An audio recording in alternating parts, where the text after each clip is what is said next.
सो है एवरीवन। सो यार आपके मन में बहुत सारे डाउट्स हो रहे होंगे कि यार क्लास 11th में कंप्यूटर साइंस के लिए आपको नोट्स चाहिए और सारे सारे लेक्चर्स वन शॉट्स, क्योंकि यार बहुत सारे सिलेबस चेंज हो चुका है और न्यू रिवाइज सिलेबस के हिसाब से पुराने चैनल जो पुरानी वीडियोज है उसमें सारी चीज़ें कवर हो रही है, बट हमारा डिलीटेड सिलेबस जो है उसको हमें समझ में नहीं आ रहा कि भाई क्या क्या हमें छोड़ना है, क्या क्या हमें पढ़ना है। तो यार आपके लिए एकदम नए notes class 11th computer science chapter 1 के लिए मैंने बना के रखे हुए हैं। सामने आपको स्क्रीन पर नोट्स दिख रहे होंगे। तो यार ये अभी चैप्टर 1 के नोट्स बन के रेडी हो चुके हैं और यार इस नोट्स के मैं आपको क्वालिटीज बताऊँ तो सबसे पहले यार high quality high definition notes है, ठीक है, और हैंड रिटन नोट्स है। दूसरी बात, क्योंकि यार आजकल हर जगह पे देखोगे आप टेक्स्ट में नोट्स मिल जाएंगे आपको, तो टेक्स्ट में वो वाली फील नहीं आती जो कि आपको हैंड रिटन में फील मिलती है। तो फिर आपको पूरे के पूरे नोट्स जो है हैंड रिटन नोट्स मिल रहे होंगे। साथ ही साथ में यार आप जैसे कि देख रहे होगे आपको सारी की सारी चीज़ें बहुत ज़्यादा कॉम्पैक्ट फॉर्मेट में कॉम्प्राइज फॉर्मेट में मिलेंगी, मतलब कि आपको ज़्यादा इधर उधर भटकना नहीं पड़ेगा। ज़्यादा सारी की सारी चीज़ें एक साथ सिर्फ 4 से 5 पन्नों के अंदर कवर हो रही हैं, ठीक है। तो यार ये सीरीज़ अभी हम आज से स्टार्ट कर रहे हैं और ये अभी हमारा चैप्टर 1 है कंप्यूटर साइंस का।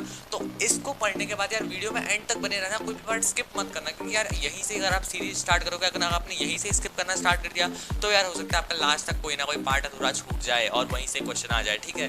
तो यार please make sure to watch the video till the very end, और वीडियो पसंद आएगी तो फिर एंडिंग में लाइक सब्सक्राइब कर देना। मैं अभी नहीं बोल रहा पर एंडिंग में लाइक सब्सक्राइब जरूर से कर देना, ठीक है। तो यार यहाँ पे सबसे पहले हम देख रहे हैं क्लास 11 कंप्यूटर साइंस चैप्टर 1। तो यार सबसे पहले मैंने आपको यहाँ पे कंप्यूटर साइंस की डेफिनेशन दे दिया है। जैसे कि यार आपको पता है कंप्यूटर क्या होता है। Computer is an electronic device that can be program to accept data input process it and generate output. मतलब कि यार कंप्यूटर एक ऐसा डिवाइस इलेक्ट्रॉनिक डिवाइस होता है जिसको कि हम प्रोग्राम कर सकते हैं क्या करने के लिए, ताकि वो हमें डाटा इनपुट कर सके और वो क्या जनरेट कर सकते हैं, आउटपुट जनरेट कर सकते हैं। तो बेसिकली इनपुट और आउटपुट का काम करने वाला और उस इनपुट को प्रोसेस करके आउटपुट देने वाला हमारा बेसिकली एक कंप्यूटर कहलाता है, ठीक है। अब यार कंप्यूटर में हमारा सबसे मेन कंपोनेंट होता है कंप्यूटर हार्डवेयर और सॉफ्टवेयर, ठीक है। कंप्यूटर सिस्टम की बात हो रही है यहाँ पे, हमारे चैप्टर का नाम ही कंप्यूटर सिस्टम। तो फिर कंप्यूटर सिस्टम पढ़ने से पहले हमें समझना पड़ेगा कि आखिर जो कंप्यूटर सिस्टम होता है या फिर होता क्या है, ठीक है। तो ठीक है, तीन चीज हमारी कंप्यूटर हार्डवेयर एंड सॉफ्टवेयर, तीनों के तीनों कंप्राइज करके क्या बनाते हैं, कंप्यूटर सिस्टम बनाते हैं।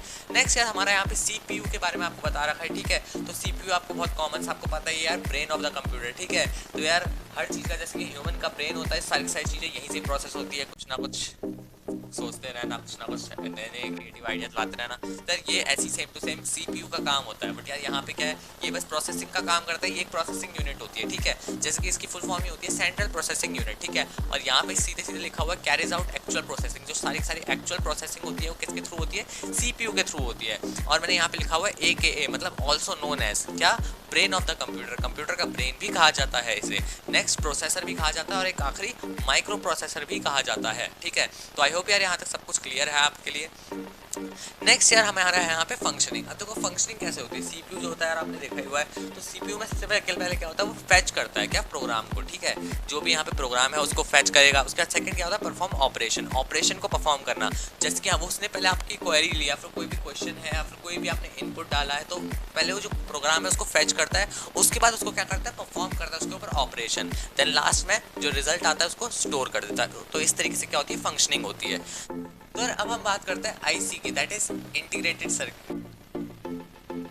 हाँ, आईसी इंटीग्रेटेड सर्किट। तो इंटीग्रेटेड सर्किट क्या होता है हमारा, यहाँ पे जैसे कि सीपीयू प्लेस इन वन और मोर माइक्रोचिप, वो सीपीयू जो कि एक या एक से ज्यादा माइक्रोचिप में फिक्स हो जाता है। यार आपको पता है सीपीयू सोच के हमारे दिमाग में आता है एक बड़ा सा बॉक्स जिसके अंदर सारी चीजें रखी हुई है, ठीक है। तो यार इस तरीके से हमारे सीपीयू हम इमेजिन करते हैं। बट बेसिकली सीपीयू अब यहाँ पे जब हम बात कर रहे हैं आईसी की, तो आईसी क्या करता है यार, वो सीपीयू का साइज रिड्यूस कर देता है बहुत ड्रास्टिकली, ठीक है। तो यार जैसे जैसे इसमें आपका अगर आप एनसीईआरटी की बुक देखोगे तो फिर इसमें एक टॉपिक था इवोल्यूशन ऑफ कंप्यूटर्स, ठीक है। तो यहाँ पे कंप्यूटर्स का इवोल्यूशन जो था वो डिलीटेड हो चुका है। बट मैं आपको बता दूं कि आईसी ही मेन रीजन थे कंप्यूटर के साइज के डिक्रीज होने के लिए, ठीक है। क्योंकि यार आईसीज ने क्या कर दिया था, पूरे सीपीयू को सिर्फ एक या दो माइक्रोचिप्स के अंदर फिक्स कर दिया था।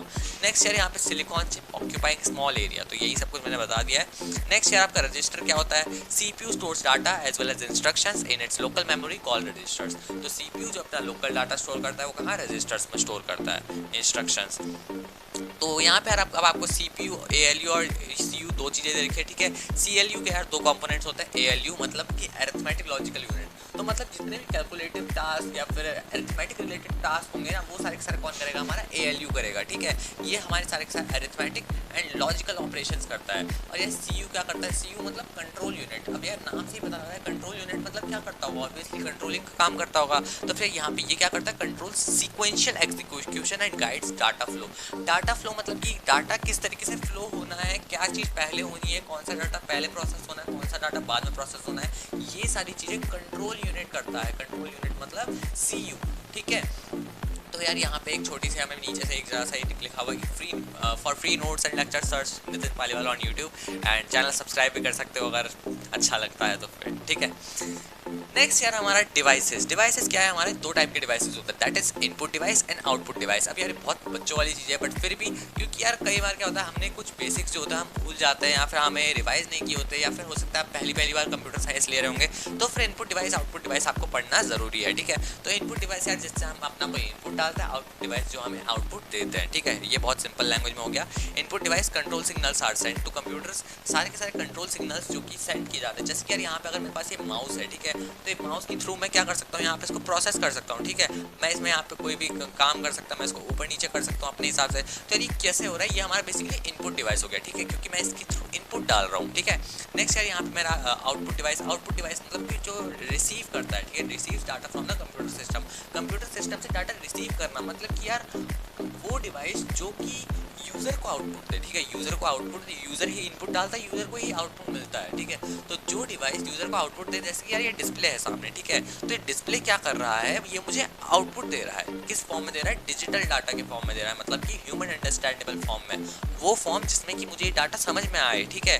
नेक्स्ट यार आपका यहाँ पे input data, that is input data को यहाँ पे डिजिटल फॉर्म में कन्वर्ट कर दिया जाता है, और आउटपुट डिवाइस में डिजिटल डाटा को ह्यूमन अंडरस्टैंडेबल मतलब कि जो डिजिटल डाटा जो कि कंप्यूटर समझता है, उसको किस में कन्वर्ट कर दिया जाता है, ह्यूमन अंडरस्टैंडेबल मतलब कि जो इंसान समझ पाते हैं उस फॉर्म में कन्वर्ट कर दिया जाता है। नेक्स्ट आपका यहाँ पे data is enter temporary stored in main memory. Data कहाँ पे टेम्पररी कहाँ पे स्टोर होता है, मेन मेमोरी में स्टोर होता है। और ये जो आउटपुट होता है किसमें देता है, डिस्प्ले, ऑडियो, ये सब चीज़ें। और यार कुछ एग्जांपल्स दिए हुए जो कि आप सिंपली पढ़ के याद कर सकते हो।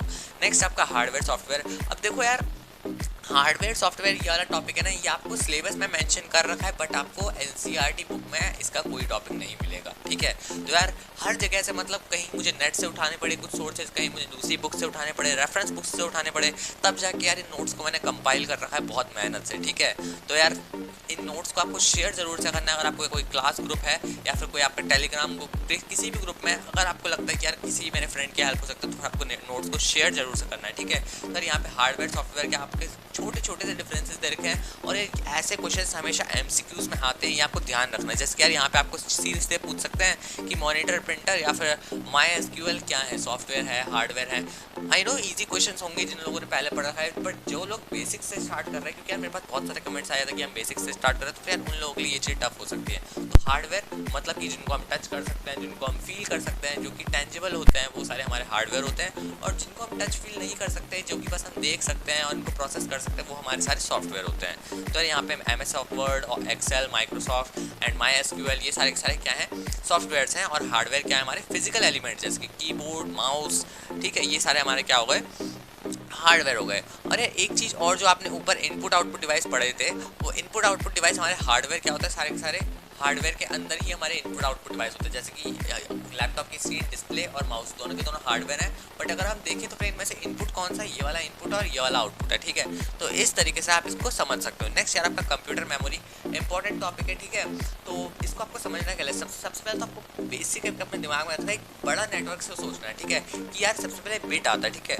बिट क्या होता है, यही तो होती है सबसे छोटी यूनिट। तो देखो यहाँ पे लिखा हुआ है मैंने clearly, computer system uses binary numbers to store and process data. किस नंबर्स को यूज करता है, बाइनरी सिस्टम को यूज करता है, दैट इज 0 and 1। यार आपने अगर इससे पहले कोई सब्जेक्ट पढ़ा होगा IT रिलेटेड या फिर कोई भी कंप्यूटर रिलेटेड, तो फिर आपने बाइनरी सिस्टम के बारे में पढ़ रखा होगा, 0 और 1 का सिस्टम।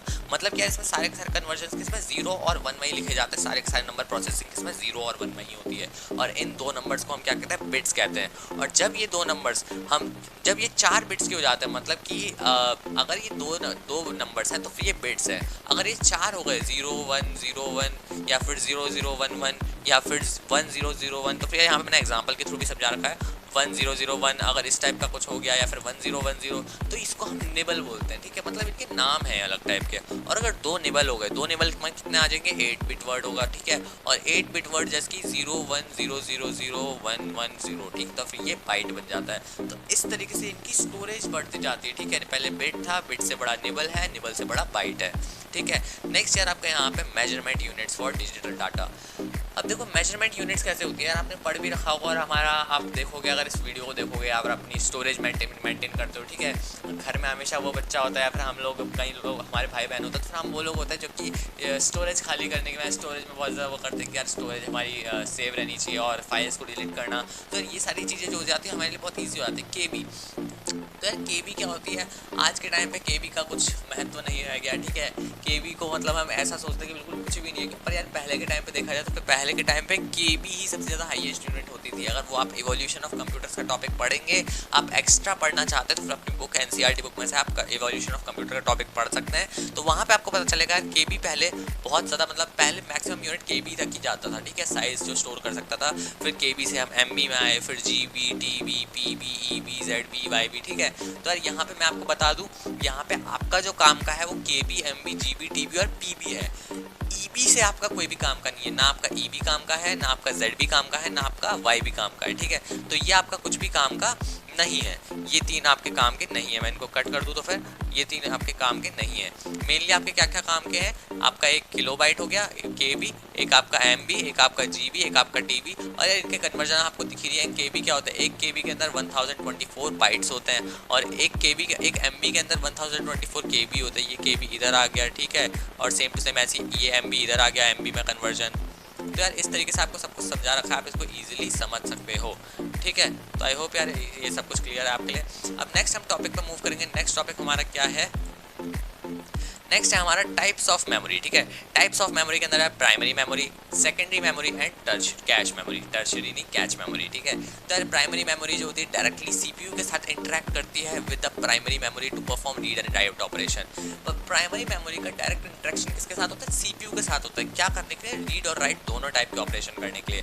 सेकेंडरी मेमोरी क्या होती है, use to store permanent data. अब देखो यार परमानेंट डाटा क्या होता है, जैसे कि जिस डाटा को हमें हमेशा के लिए स्टोर करके रखना है, ठीक है। मतलब कि जो डाटा हम लॉस नहीं करना चाहते, जैसे कि यार हम अगर कोई मूवी होती है, ठीक है, या फिर कोई बड़ी फाइल होती है जैसे कि फोटो वीडियो गई है ना, तो ये सारी चीज़ें किसमें हम एक परमानेंट मेमोरी में स्टोर करके रखना चाहते हैं ताकि वो डिलीट ना हो।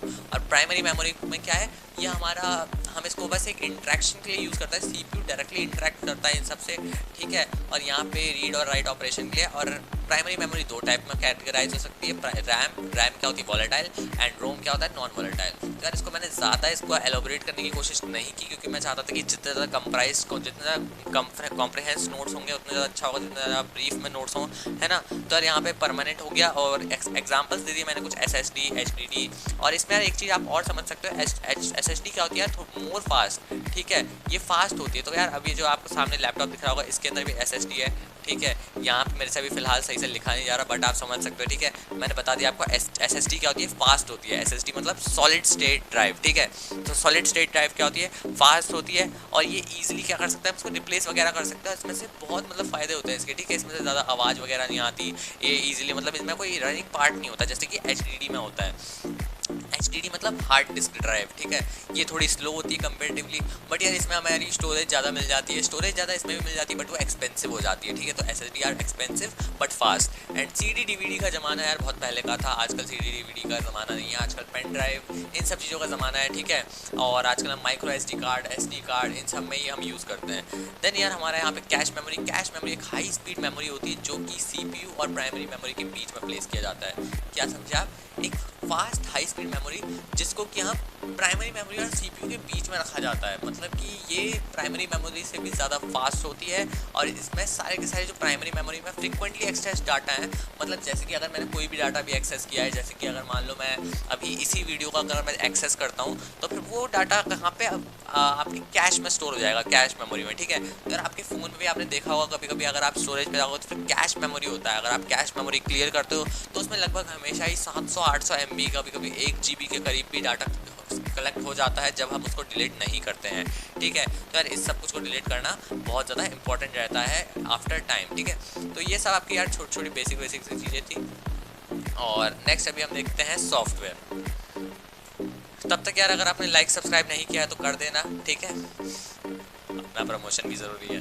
Next software. सॉफ्टवेयर क्या होता है? Set of instructions which on execution deliver desired outcome. Software यार बहुत सिंपल सी चीज़ है, किसी भी ऐसे सेट ऑफ इंस्ट्रक्शंस, मतलब कोई भी ऐसा सॉफ्टवेयर, कोई भी ऐसी चीज़, कोई भी ऐसी ऐप बोल लो, सॉफ्टवेयर बोल लो, या फिर कोई भी ऐसे सेट ऑफ इंस्ट्रक्शंस जिनका यूज़ करके हम कोई पर्टिकुलर एक्शन कर सकते हैं, ठीक है। कोई हमें पर्टिकुलर अगर कोई आउटकम चाहिए तो वो हम ले सकते हैं। जैसे कि सबसे पहला सॉफ्टवेयर क्या होता है? System software. अब देखो सिस्टम सॉफ्टवेयर मतलब हमें पता लगा रहा है, सिस्टम मतलब सिस्टम में ही रहने वाला, जो कि हमारे सिस्टम में पहले से ही होता है। जैसे कि यार अगर हम सिस्टम सॉफ्टवेयर की बात करें तो फिर जैसे कि हमारा provides basic functionality to operate the computer. यार ये बहुत ज़्यादा बेसिक फंक्शनैलिटी प्रोवाइड करता है। मतलब कि आप समझ सकते हो कि सिस्टम सॉफ्टवेयर के बिना अगर हम इमेजिन करें कि हम कोई ऐसा सिस्टम बना रहे हैं, ऐसा कोई ऐसा हम सिस्टम बना रहे हैं जिसमें सिस्टम सॉफ्टवेयर ही नहीं है, तो यार वो सिस्टम अपने आप वर्क नहीं कर पाएगा, ठीक है। Every system needs system software. अगर सिस्टम सॉफ्टवेयर को और अच्छे से देखें तो फिर यहाँ पे हमारा ऑपरेटिंग सिस्टम आता है। ऑपरेटिंग सिस्टम क्या होता है? ओएस होता है। इसके बारे में हम डिटेल हम इसके आगे पढ़ने वाले हैं ऑपरेटिंग सिस्टम के बारे में, ठीक है। Operates computer, basic system and software. Examples क्या क्या होता है इसके? विंडोज़, लिनक्स, उबंटू, ठीक है। जैसे कि अब ये जो लैपटॉप है ये क्या फॉलो कर रहा है? अभी ये विंडोज़ के ऊपर रन कर रहा है, ठीक है। तो ये इसका क्या हो जाएगा? ओएस हो जाएगा, दैट इज ऑपरेटिंग सिस्टम। तो ऑपरेटिंग सिस्टम क्या होता है? सिस्टम सॉफ्टवेयर का एक पार्ट होता है। और अगर इसके आगे हम और देखें तो फिर दूसरा जो होता है वो सिस्टम यूटिलिटीज़ होता है। सिस्टम यूटिलिटी मतलब हम मेंटेनेंस और कॉन्फ़िगरेशन के लिए कंप्यूटर के लिए जो होता है, जैसे कि एंटीवायरस सॉफ्टवेयर, ठीक है। जैसे कि इस लैपटॉप में भी आपको एंटीवायरस सॉफ्टवेयर वगैरह जो होता है वो सारी चीज़ देखने को मिल सकती है। किसी भी सिस्टम में आपको फ़ोन में एंटीवायरस सॉफ्टवेयर देखने को मिल सकता है, ठीक है। डिस्क क्लीनर हो सकता है, वो टूल हो सकता है, मतलब ये सिस्टम की यूटिलिटी को बढ़ाने के लिए टूल्स होते हैं, ठीक है। तो ये भी आपके सिस्टम के लिए बहुत इंपॉर्टेंट होते हैं। नेक्स्ट आपका प्रोग्रामिंग टूल्स। तो देखो प्रोग्रामिंग टूल्स क्या होता है? अब ये ऐसा भी नहीं है कि यहाँ पे भाई हम हाई लेवल कोई प्रोग्रामिंग कर रहे हैं, नहीं, ऐसा नहीं है। यहाँ पे लो लेवल लैंग्वेज को मशीन लैंग्वेज में कन्वर्ट की, लो लेवल लैंग्वेज होती है उसको हम क्या कहते हैं? मशीन लैंग्वेज कहते हैं। अब देखो यहाँ पे आपको धीरे धीरे करके समझना पड़ेगा लैंग्वेजेस क्या है, ठीक है। तो सबसे पहले आपको समझना है लो लेवल लैंग्वेज। लो लेवल मतलब मशीन लैंग्वेज। मशीन लैंग्वेज मतलब जो मशीनें समझती है। कैसी लैंग्वेज समझती है? मशीन 0, 1 ये सारी लैंग्वेज जो है लो लेवल लैंग्वेज होती है, ठीक है, जो कि बस मशीन समझ सकती है इजीली। अब लो लेवल लैंग्वेज और एक high level language. High level language को क्या नाम से जानते हैं? हमें असेंबली लैंग्वेज से, ठीक है। असेंबली लैंग्वेज मतलब जो कि इंसान समझ सकता है, जो कि हम लोग समझ सकते हैं। तो यहाँ पे क्या है ड्रॉबैक्स? हाँ, तो इसके ड्रॉबैक्स क्या है कि जीपीयू स्पेसिफिक होता है, दैट इज मशीन इंडिपेंडेंट, ठीक है। जो हाई लेवल लैंग्वेज होती है वो क्या होती है? जीपीयू स्पेसिफिक होती है और मशीन इंडिपेंडेंट होती है। These languages are not directly understood by computer. High level language को कंप्यूटर डायरेक्टली तो नहीं समझ पाएगा ना यार, ठीक है, क्योंकि यार कंप्यूटर क्या समझता है? लो लेवल लैंग्वेज समझता है, दैट इज आंसर करो, दैट इज कमेंट में बताओ, दैट इज क्या? लो लेवल लैंग्वेज को समझता है, दैट इज मशीन लैंग्वेज, ठीक है। मशीन लैंग्वेज को समझता है, दैट इज मशीन है, तो मशीन लैंग्वेज समझेगी। तो यहाँ पे मशीन इंडिपेंडेंट होता है ये। और these language are not directly understood by computer, translated by translators. तो इसके आगे भी हमें भी ट्रांसलेटर के बारे में भी नेक्स्ट चीज़ें पढ़ने वाले हैं। तो लैंग्वेज ट्रांसलेटर का टॉपिक हमारा आ गया। अब देखो लैंग्वेज ट्रांसलेटर मतलब क्या? लैंग्वेज को ट्रांसलेट करने वाला। अब देखो लैंग्वेज को ट्रांसलेट करने वाला ऐसा नहीं कि हिंदी से इंग्लिश या फिर इंग्लिश से मराठी कर रहे हैं, ऐसा नहीं। यहाँ पे हमारी दो चीज़ों के बीच में बातें होंगी, क्या क्या? लो लेवल लैंग्वेज और high level language. Low level language means machine language, that is in 0 and 1, ठीक है। And high level language means human understandable for language, also known as assembly language. इतनी चीज़ें क्लियर हो रही हैं I hope, ठीक है। ट्रांसलेटर को हम कैसे यूज़ करते हैं? कन्वर्ट करने के लिए program written in assembly language to machine language.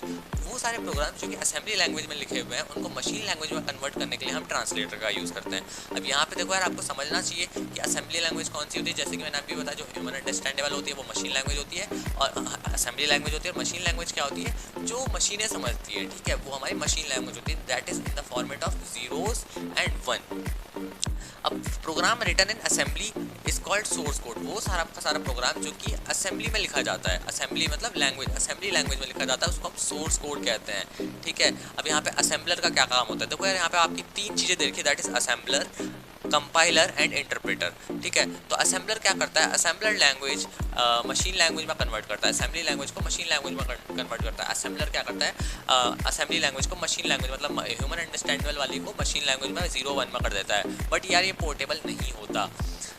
Next यहाँ पे आपका कंपाइलर। कंपाइलर क्या करता है, सोर्स कोड को मशीन कोड में कन्वर्ट करता है। अब देखो यार, ये सोर्स कोड मैंने आपको बताया ऊपर अभी, सोर्स कोड क्या होता है, प्रोग्राम रिटर्न इन असेंबली। वो प्रोग्राम जो कि असेंबली में लिखा जाता है उसको सोर्स कोड कहता है। तो ये सोर्स कोड को मशीन कोड में कन्वर्ट कर रहा है, ठीक है। नेक्स्ट आपका once translated compiler not needed. एक बार कंपाइलर का एक ये फायदा है यार कि यहाँ पे अगर एक बार ट्रांसलेट कर दिया तो फिर उसके बाद कंपाइलर की जरूरत नहीं पड़ती। नेक्स्ट आपका interpreter translates one line at a time of a program always needed on execution. Interpreter क्या करता है, एक एक करके एक लाइन बाय लाइन एग्जीक्यूशन करता है और इसको हमें हर बार चाहिए होता है। जब भी हमें एग्जीक्यूशन करना होगा तो हमें इंटरप्रेटर की ज़रूरत पड़ेगी। और यार यहाँ पे मैंने इसके कुछ एग्जाम्पल लिखे हुए हैं, जैसे कि जो हमारा ये जो प्रोग्रामिंग टूल्स वाला पार्ट था, यहाँ पे नीचे पे C++, जावा, पाइथन, और यार कंप्यूटर साइंस वालों को आपकी पाइथन यहाँ पे भी आ चुकी है, ठीक है। तो पाइथन। अब यहाँ पे नेक्स्ट हमारा टॉपिक है एप्लीकेशन सॉफ्टवेयर। और ये जो भी टॉपिक्स है ना, ये मैंने उसी सीरियल में करा रखे हैं जो कि आपके सिलेबस में दे रखे हैं, ठीक है। सिलेबस कौन सा, 2023 से 24 वाला न्यू सिलेबस एकदम, जो कि अब देखो इसमें जो चीज़ डिलीटेड है ना सिलेबस में, वो मैंने इंक्लूड नहीं की है, ठीक है। और इंक्लूड करना भी क्यों है, ठीक है। और एकदम बिल्कुल एकदम पूरे यूट्यूब में आप सर्च मार लो यार, ऐसे नोट्स आपको नहीं मिलने वाले, ठीक है। एकदम कंप्रोमाइज, एकदम सीधे सीधे, मतलब आप समझ सकते हो कॉम्प्रिहेंडेड नोट्स एकदम, और नए सिलेबस पे बेस्ड नोट्स और नए सिलेबस पे बेस्ड लेक्चर, तो सपोर्ट बनता है।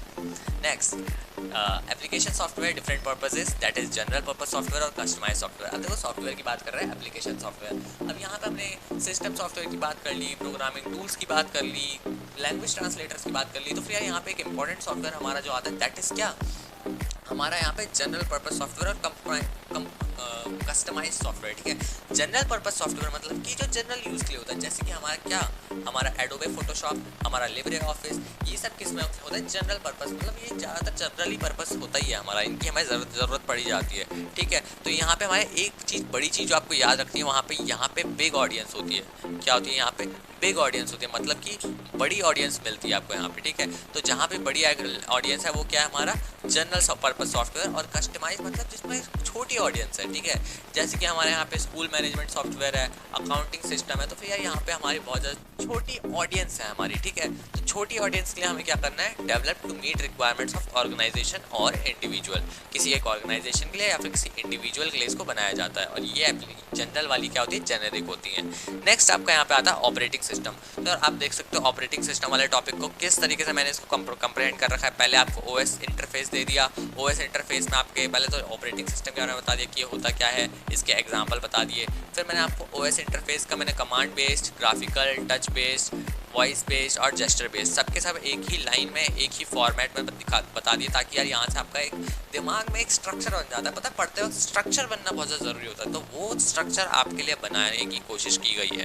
देन लास्ट में आपका functions of OS, that is यहाँ पे आपके 4 से 4 फंक्शन दे रखे हैं, तो फिर आपको इनको कर लेना है। अब यहाँ पे ऑपरेटिंग सिस्टम की बात करते हैं। ऑपरेटिंग सिस्टम क्या होता है, resource manager which manages all the resources of computer. तो रिसोर्स मैनेजर होता है, अब ये COMP लिखा हुआ है, COMP मतलब आपको समझ जाना है कि ये कंप्यूटर लिखा हुआ है, ठीक है। तो ये रिसोर्स मैनेजर होता है जो कि क्या करता है, सारे के सारे रिसोर्सेज को मैनेज करता है। एग्जाम्पल इसका विंडोज, लिनक्स, एंड्रॉइड, ठीक है। तो ऑपरेटिंग सिस्टम यार मैंने आपको पहले भी बताया था कि हम नीचे डिस्कस करेंगे, तो ये वही ऑपरेटिंग सिस्टम आ चुका है। ओएस का हम पहले इंटरफेस की बात करते हैं। तो सबसे पहले एक इंटरफेस होता है कमांड बेस्ड। कमांड बेस्ड मतलब जिसमें कि हम कमांड देते हैं, वो कैसे, requires a user to enter commands to perform task. मतलब कि अगर मुझे कोई भी टास्क परफॉर्म करना है तो मुझे हर बार कमांड देनी पड़ेगी। मतलब कि अगर मुझे राइट क्लिक करना है, फिर लेफ्ट क्लिक करना है, फिर मेरे को माउस को इतने डिग्री पे ले जाना है, तो हर चीज़ के लिए मुझे क्या करनी पड़ेगी, कमांड देनी पड़ेगी। तो यार ये क्या है, बहुत ज़्यादा टफ हो जाता है, ठीक है। अगर हम यहाँ पे इसको समझने की कोशिश करें तो इसमें क्या है, हमारे लिए बहुत ज़्यादा टफ है, क्योंकि यार हर चीज़ के लिए हमें कमांड्स या तो याद करनी पड़ेगी, या तो समझनी पड़ेगी, या तो कहीं पे लिखनी पड़ेगी पहले से ही, ठीक है। तो ये हमारे लिए बहुत ज़्यादा टफ है। नेक्स्ट यार हमारा रिक्वायर्स है user input device keyboard less interactive. अब जैसे कि इसमें इनपुट डिवाइस क्या हो सकता है, हमारा कीबोर्ड लेस इंटरेक्टिव। अब हमें सारे के सारे कोड्स लिखने, कोड्स कहाँ से टाइप करेंगे, कीबोर्ड से तो टाइप करेंगे ना, तो इसलिए कीबोर्ड्स का इनपुट डिवाइस हो जाएगा और ये लेस इंटरेक्टिव होता है। मतलब यार इसमें इंटरेक्शन उतना ज़्यादा नहीं होता, ज़्यादा कुछ टेक्स्ट वगैरह नहीं होता, सारी सारी कोडिंग वगैरह जैसे कि आपने कोडिंग किया ना पाइथन में, तो वैसे ही होता है यहाँ पे कमांड बेस्ड। नेक्स्ट यार आपका ग्राफिकल यूज़र इंटरफेस। इसमें क्या होता है, हमें इसको GUI भी कहता है, ठीक है। ग्राफिकल यूजर इंटरफेस एक बहुत ज़्यादा इंपॉर्टेंट टॉपिक है, तो फिर आपको इसको मार्क कर लेना है और इससे क्वेश्चंस आ जाते हैं, ठीक है। तो इसमें क्या होता है, हमारे give instructions in the form of icons and menus. अब अब देखो यहाँ पे कैसे हमें इंस्ट्रक्शंस मिलता है, आइकन्स और मेन्यूज। जैसे कि ये आपको दिख रहा है, ये पूरा का पूरा सिस्टम ये आपको किस तरीके का लग रहा है, ग्राफिकल यूजर इंटरफेस। ठीक है, यहाँ पे हमें ग्राफिक्स दे रखे हैं, हमें यहाँ पे अगर कोई भी चीज़ मुझे टेक्स्ट वेक्स्ट है देखना है तो फिर यहाँ पे मुझे आइकन्स दे रखे हैं। ठीक है, और क्या दे रखा है मेरे को यहाँ पे, आइकन्स, मेन्यूज, ये सब दे रखे हैं। तो इसमें इनपुट डिवाइस में अपना माउस जो है इसका यूज़ कर सकता हूँ और कीबोर्ड दोनों का ही यूज़ कर सकता हूँ। एग्जाम्पल में हमारा माइक्रोसॉफ्ट विंडोज़ जो कि इसमें चल रही है और उबंटू। नेक्स्ट हमारा touch based interface. Touch based interface मतलब जिसको हम टच करते हैं तो यार बहुत सिंपल है, इसमें हमारा इनपुट डिवाइस क्या हो जाएगा, टच हो जाएगा, या फिर हम कह सकते हैं टच। हाँ, और एग्जांपल इसमें हमारा एंड्रॉयड iOS जो हम फ़ोन यूज़ करते हैं, सिंपली जिस फ़ोन से रिकॉर्ड हो रही है, ठीक है, उसमें हमारा क्या है, टच बेस्ड इंटरफेस चल रहा है। नेक्स्ट हम देखेंगे voice based command. Voice based command मतलब कि जिससे वॉइस से कमांड होता है। जैसे कि यार यहाँ पे भी बोलो हे एलेक्सा, तो एलेक्सा चल जाएगी। ठीक है, तो अभी नहीं चल रही फिलहाल क्योंकि मैंने बंद करके रखी हुई है। ठीक है, तो एलेक्सा वगैरह का हम यूज़ कर सकते हैं यहाँ पे वॉइस बेस्ड कमांड के लिए। तो यहाँ पे हमें एग्जांपल्स दे रखे, that is iOS, Siri and Android okay Google. तो ये मैंने आपको यहाँ पे लिख के बता दिया। नेक्स्ट आपका जेस्चर बेस्ड। जेस्चर बेस्ड मतलब ऐसे वेविंग कर रहे हैं या फिर ऐसे कोई हम ऐसे आँख चपका रहे हैं, जैसे कि स्नैपचैट के फिल्टर्स या फिर वगैरह वगैरह होता है जिसमें कि हम वेविंग वगैरह ऐसे गेम्स होते हैं फेसबुक के। ठीक है, तो उन सब में किसका यूज़ होता है, जेस्चर बेस्ड इंटरफेस का। नेक्स्ट आपका यहाँ पे आ जाएगा फंक्शंस ऑफ ओएस। अब देखो फंक्शंस ऑफ ओएस आपको कैसे करना है, यहाँ पे मैंने आपको फंक्शंस ऑफ ओएस का एक फ्लो चार्ट बना दिया। दैट इज सबसे पहले प्रोसेस मैनेजमेंट, सेकंड आपका मेमोरी मैनेजमेंट, तीसरा आपका फाइल मैनेजमेंट एंड फोर्थ आपका डिवाइस मैनेजमेंट। यार कुछ कुछ जगह पे मैंने देखा कि इससे ज़्यादा भी दिखा रखे थे, बट मेनली आपको क्या करना है, यही सारे करने हैं। ठीक है, तो प्रोसेस मैनेजमेंट आपका क्या है, concerns the management of multiple processes, allocation and required resources and exchange of information among processes. तो प्रोसेस मैनेजमेंट आपका क्या करता है, मैनेजमेंट करता है प्रोसेस, मतलब कि कौन सा प्रोसेस को ज़्यादा टाइम देना है, किस प्रोसेस को अभी बैकग्राउंड में रखना है, किस प्रोसेस को अभी ऑन रखना है, किस प्रोसेस को एक्टिव रखना है, किस प्रोसेस को बंद कर देना है। ये सारी चीज़ें आपकी प्रोसेस मैनेजमेंट की होती है। ठीक है, तो यार प्रोसेस मैनेजमेंट किसके ऊपर डिपेंड करेगा, प्रोसेसर के ऊपर डिपेंड करेगा, है ना। साथ साथ में माइक्रोसॉफ्ट का जो प्रोसेस मैनेजमेंट होगा, मतलब माइक्रोसॉफ्ट का ओएस का जो प्रोसेस मैनेजमेंट होगा वो हमारे किसके ऊपर, बेसिकली हमारे सिस्टम की जो रैम वगैरह होगी, ठीक है, प्रोसेस कितना होल्ड कर सकता है वो, उसका प्रोसेसर कैसा है, ठीक है, प्रोसेसर वगैरह पे इसकी प्रोसेस मैनेजमेंट डिपेंड करेगी। मतलब कि अगर उसका प्रोसेसर बहुत अच्छा है, जो कि 4 से 5 4 5 10 20 जितने भी टास्क को एक साथ हैंडल कर सकता है, तो यार उसका प्रोसेस मैनेजमेंट अच्छा होगा। तो फंक्शंस क्या है ओएस के, ओएस हमारा प्रोसेस मैनेजमेंट होना चाहिए, उसका मैनेजमेंट अच्छा होना चाहिए, प्रोसेसेस का जितना भी प्रोसेस है ट्राई करना चाहिए कि वो सारे प्रोसेस को एक्टिव रखे और एकदम स्मार्टली जिस प्रोसेस को बंद करना है उस प्रोसेस को बंद भी कर दे। नेक्स्ट हमारे यहाँ पे मेमोरी मैनेजमेंट। मेमोरी मैनेजमेंट का यार नाम से समझ में आ रहा है, मेमोरी मैनेजमेंट मतलब जो मेमोरी मैनेज करेगा। ठीक है, मेमोरी मतलब हमारे हर सिस्टम की मेमोरी होती है, चाहे मेरे फ़ोन की हो, चाहे हमारी इसकी हो, चाहे हमारे दिमाग की हो। ठीक है, तो हर चीज़ की एक मेमोरी होती है। तो यहाँ पे मेमोरी मैनेजमेंट में हमारा कंसर्न कहाँ पे रहता है, management of main memory so that maximum memory is occupied और यूटिलाइज्ड और by large number of processes while keeping track to each and every location within the memory as free और occupied. तो यार ये सब manage करना कि कौन सा फ्री है, कौन सा ऑक्यूपाइड है, ठीक है, और किसको हमें रखना है, किस मेमोरी को हमें खाली करना है, किस सारी चीज़ों का ट्रैक रखना अपने पास, keeping track of each and every, वो क्या हो जाएगा, हमारा मेमोरी मैनेजमेंट हो जाएगा। Next and the third and the last that is file management involves the creation of and updation, deletion and protection of these files in the secondary memory. तो यार file management का कैसे है, creation, deletion, updation, deletion, protection, file से related जो भी काम होगा, फाइल्स का क्रिएशन करना हो, डिलीशन करना हो, अपडेशन करना हो, ठीक है, या फिर कोई भी नई चीज़ ऐड करनी हो, प्रोटेक्शन करनी हो फाइल्स की, वो सारी चीज़ें क्या है सेकेंडरी मेमोरी के अंदर अगर करनी हो तो वो सारी चीज़ें फाइल मैनेजमेंट के थ्रू होती है। और फाइल मैनेजमेंट भी क्या है, ओएस का एक फंक्शन है।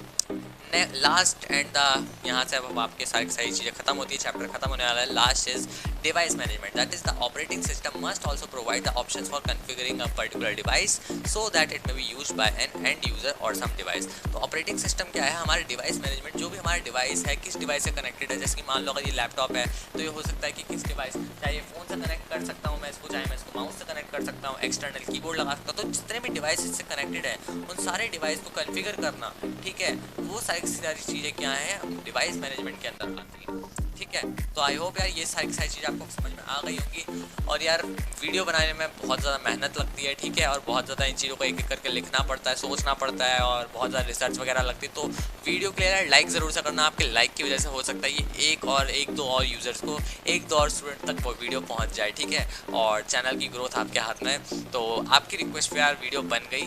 अब मैं फर्दर और ज़्यादा चैप्टर्स की वीडियो लाने वाला हूँ, क्योंकि यार आपने कहा कि आपके यूटीज चल रहे हैं, ठीक है।